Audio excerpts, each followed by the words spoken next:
Ya nigga way, ya nigga way, ya nigga way. Lola di gay, quay why I one day. Lola di gay, quay why I one day. Lola di gay, quay why I one day.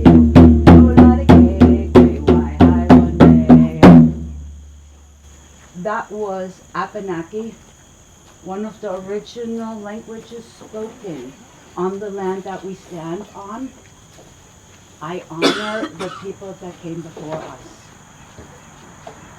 Now, turn to the person next to you and introduce yourself. Hi, today I'm Shirley. And now, introduce yourself. Introduce yourself as a genius that is about to remember their brilliance. Go ahead. Hi, I am a genius, just about to remember my brilliance. There you go. There you go. There you go. We are all geniuses. And I want to help you remember how powerful you are. I want to give you tools that you can use to start biohacking yourself. You don't need tools. You are the tool. I'm Gertrud Lola, 35 years in complementary medicine. I'm a doctor of naturopathy, founder of the International Fascial Research Congress, and it goes on from there. In 2000, I had to write another thesis. And by then, I heard all things about energy and chakras, and quite honestly, thought it was all foo-foo fairy dust, because I am a diehard scientist, okay? When I wrote my thesis, I found something that really set me on fire. It was the story documented by UCLA of Mitchell May. Mitchell May, as a 20-some-year-old, was in a severe car accident. They had to cut him out of the car. It took them 45 minutes. The doctor that took him in said he looked like he was mauled by a lion. They had no other thought than to amputate the badly broken leg, because it was broken over 40 times, but Mitchell was conscious and refused. They transported him to UCLA, where one of his parents was on staff. UCLA was in the process of obtaining a court order to remove both of Mitchell's legs because infections were settling in, and they were afraid that he was a threat to himself. The mother, in her despair, went to the parapsychology department of UCLA. They assigned a healer named Gary Gray to him. They worked together intensively. A lot of visualization, Reiki, energy work. And the neurologist at UCLA documented Mitchell May's recovery as a miracle, for lack of being able to understand how a human being could have regenerated 4 inches of ankle bone, nerves, muscles, skins, tissue, to be a fully functioning human being. You know what that means? If one of us can do it, do you know what that means for us kids? Right. It started, I have been traveling the world and really looking, well, how is this possible? In 2005, I met Cam Ewan. A lot of you are old enough to remember the show Kung Fu. Cam Ewan was brought to America to teach David Carradine how to be a Shaolin master. Cam was the first one that suggested to me that the body is the most intricate computer system, soft technology, and that disease are flawed programs running that one could possibly hit stop, alt, delete on. In 2011, at the European Mastery Conference in Munich, I by accident met Dr. Joe Dispenza. Now, I was on fire because before I turned into natural medicine, I was a teacher. And what I saw Joe teaching was giving the power back to the people. And I was all over it. I followed Joe around like a puppy. I became one of his trainers. And when I was in training session, training meant that we spent a week with Joe from morning to night. And at the end of every evening, we meditated. And I hadn't even meditated for a year by the time I was in his training. And here I was meditating, and there was my friend next to me. And I'm like, how am I put the meditation with the monkey sitting next to me? Well, the thing about my friend is, she was an accountant, and she took the first Break the Habit of Being Yourself class, and something really strange happened. She started to be able to see with her eyes closed. And that day, Florencia started seeing, touched her eyelids, realized they were not open, so she opened her eyes, and she realized what she was seeing was not in front of her. What she was seeing was actually in the back of her. Supernatural? Supernatural? It's us. We all have different gifts. You may just not have sat still long enough to find yours. But there's not one of us that is without a superpower. Okay? Everybody would like to be comfortable. But a lot of us are very frustrated in the achieving of that. Okay? The recipe for that one is actually pretty easy. It's called coherence. What coherence means is that your thoughts have to match your emotions. Most of us want to be rich, but we feel poor. We want to be loved, but there's something inside of us not feeling worthy of being loved. That's not coherent. So whatever it is you want to achieve in your life, become the award-winning actor or actress that lives her life as if it has already happened. And even if it's only for 5 or 10 minutes a day that you sit down, you become quiet, and you think the way but you also feel the way you want to feel. So if you want to feel loved, what does love feel like? What does it feel like to be loved? How does a person that is loved walk? How does a person that is loved talk? Einstein said it he said that everything is energy. Wherever you put your energy, you cannot help but draw that event towards you. He says this is not philosophy. He says this is physics. So whatever it is that you want, sit down for a little while every day and practice it. And as if you already received it, this is now total Joe Dispenza. Gratitude is the ultimate form of receivership. That means the event has already happened. And everything just has to catch up with you. Okay? So that's one recipe.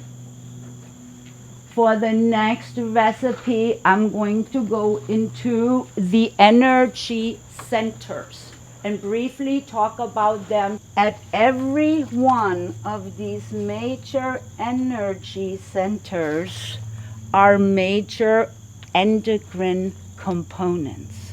Just to remind you what the endocrine system does in your body, it produces the chemicals to run the show. It instructs your body, and our thoughts and our emotions greatly run those, by the way. There are 7 basic energy centers everyone agrees on. The first one is the base chakra. As Joe says, it's the area between things down there. Okay? It's the root chakra. It's yellow. It's red. Testes and ovaries are usually assigned as the endocrine. Those are pretty powerful producers of chemicals. It is to ground you, to give you stability. You feel supported if that chakra is in alignment and you're in balance. But traumatic events can knock you out of balance there. And when you're knocked out of balance there, you don't think anybody is there on your side. You don't feel supported by anyone. You can be angry. You can be an aggressive person, because if you don't think anybody has you and loves you, it's going to do things to you. And you may even already start thinking about some people that you know and go, oh my gosh, that's what's going on. They're really just got uprooted.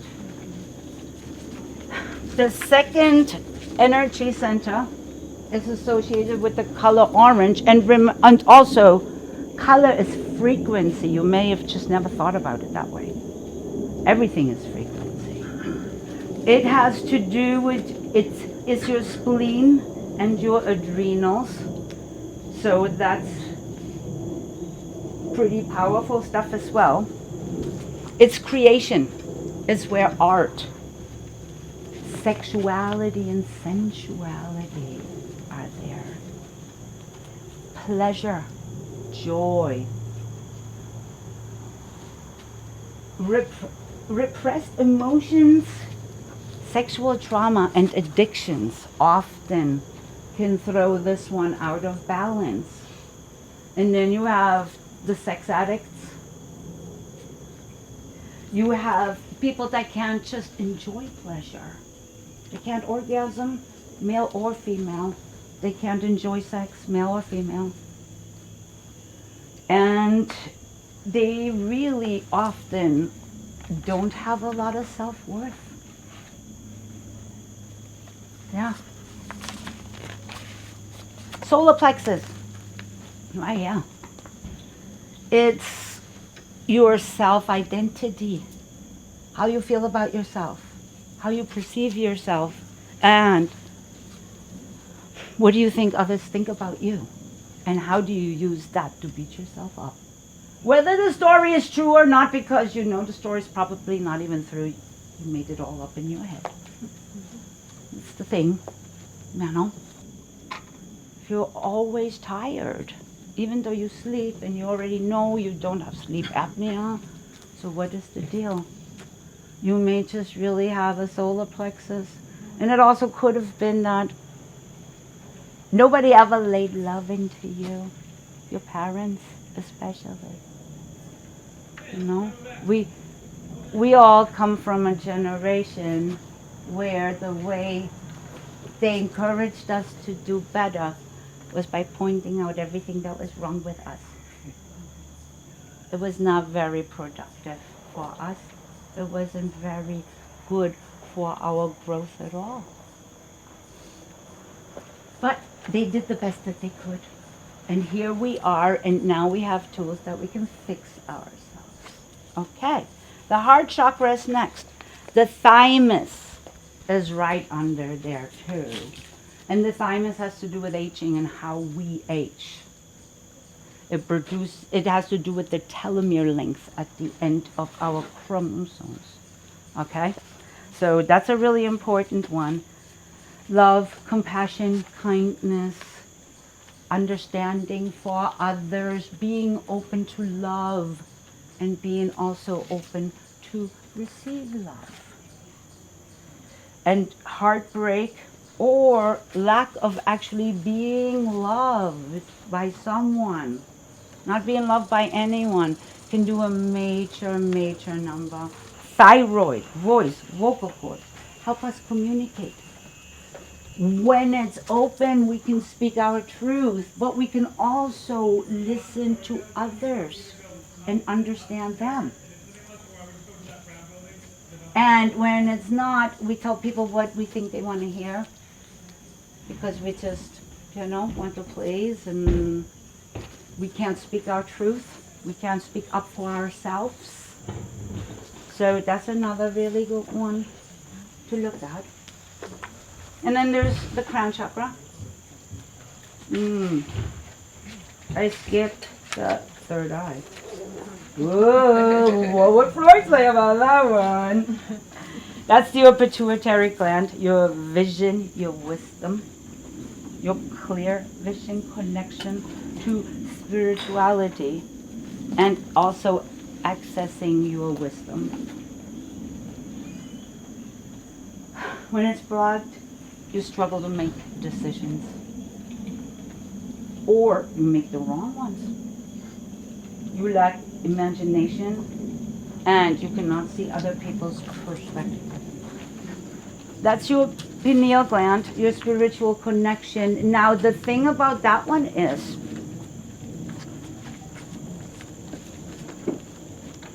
it takes your interaction to be alive and to be open. And not everyone seeks truth. Not everyone seeks connection with spirit. So for some people, the crown chakra may never be open, and that's okay too. And for others that seek the divine in themselves and connect with that. They can have the greatest mystical experiences. But not everybody chooses to, and that's okay too. We can't make choices for others. Now I would like to take a moment to talk to you about my favorite epigeneticist. And if you have not heard of Bruce Lipton yet, check him out, okay? He was a tenured professor on Montserrat when he made some of the biggest breakthroughs that got him hired into Stanford. We're talking, that man was cloning in the 60s, when none of us even had heard about it. And some of the people in this audience were not even born. So, we know what genetics is. That's the gene pool that we're born with. But not many of us know what epigenetics means. Epi means above. This means control above the genes.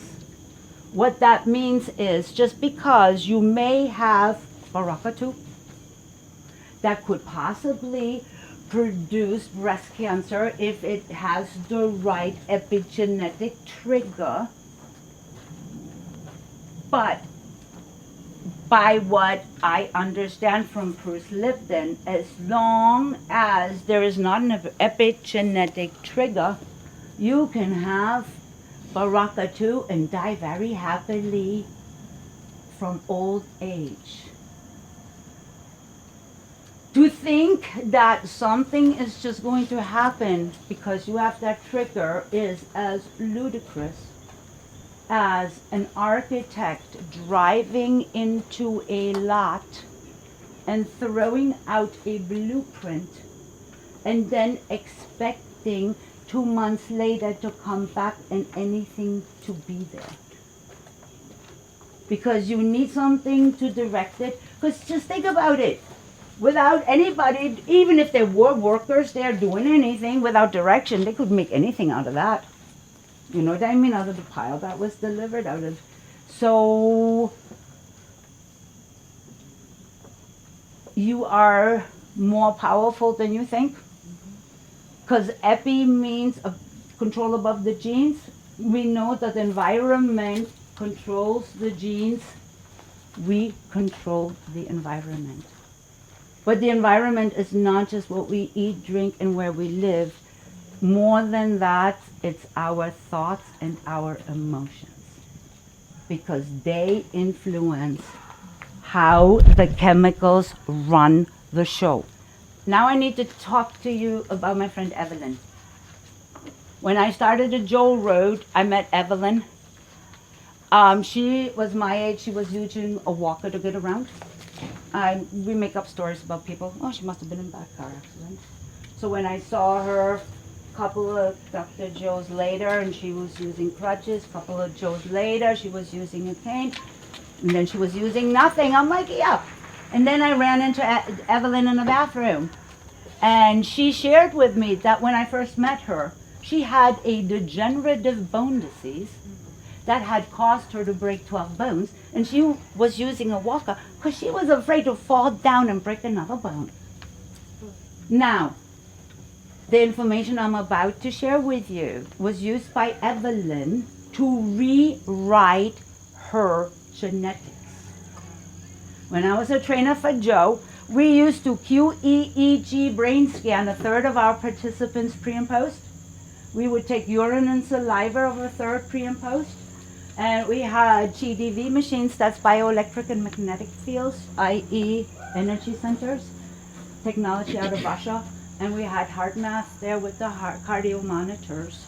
So what I'm about to tell you, no, we've got the proof of it. And the way you do it is by laying new information into these energy centers.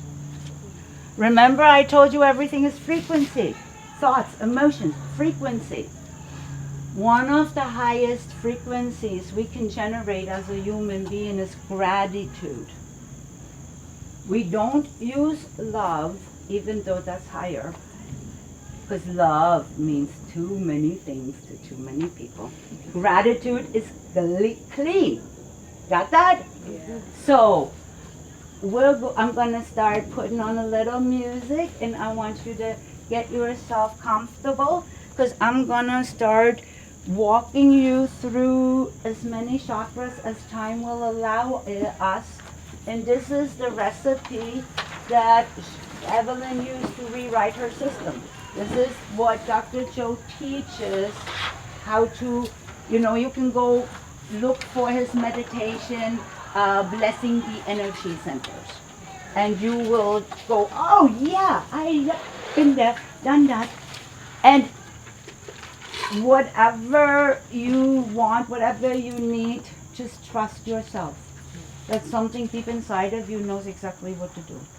Okay? And oh yeah, I'm going to share something with you that I wish somebody would have shared with me before I meditated the first time. Joe must have laughed so hard.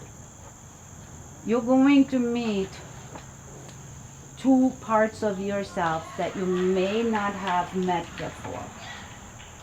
The first one that you're going to meet, I call the dog. The dog says, I'm hungry, I'm thirsty, I'm really not comfortable. I have to pee, I am itchy. Got it? And you just say, Ubu, sit. Ubu, sit. We're not, if she only has 15 more minutes, it's not that much longer. Ubu, sit. Okay?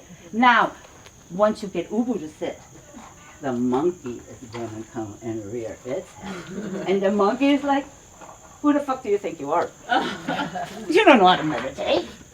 You have to go do this and this and this, and tomorrow's Monday and you have to do this. That's the monkey mind. And that's the harder one to really become the boss of. And that is who the yogis even are up against.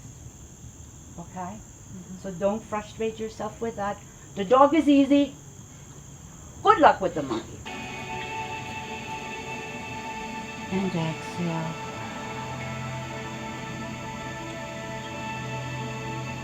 Take a deep breath.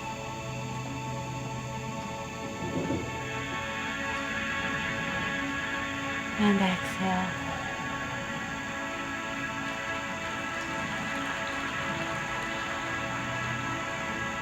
Take another deep breath.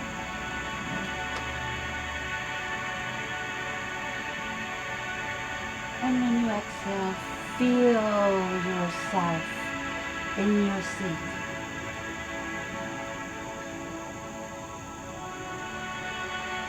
I want you to become aware of your first energy center. It's red. It is the area between things down there.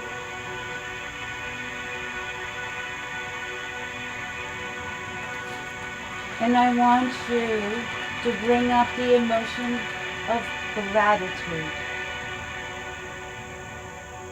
And I want you to lay that gratitude into that first energy center.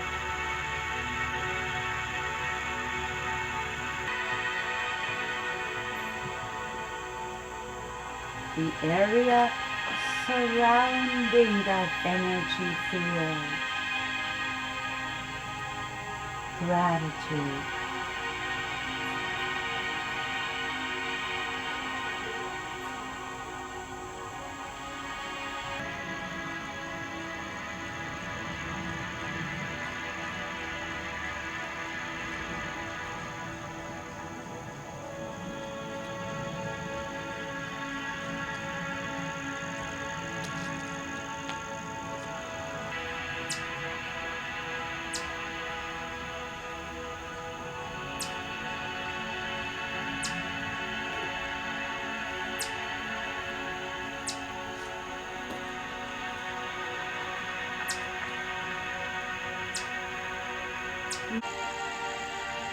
Become aware of your throat energy center.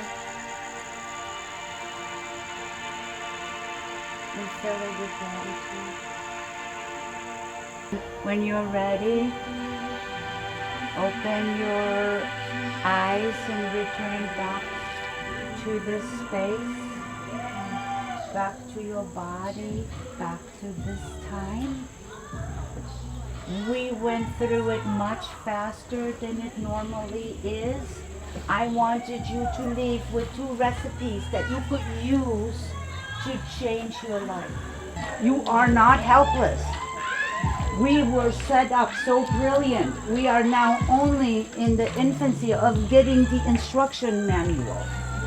We have documented things that will blow your mind. You want to know more about these things? Read Joe Dispenza's You Are the Placebo is my favorite to have people start with.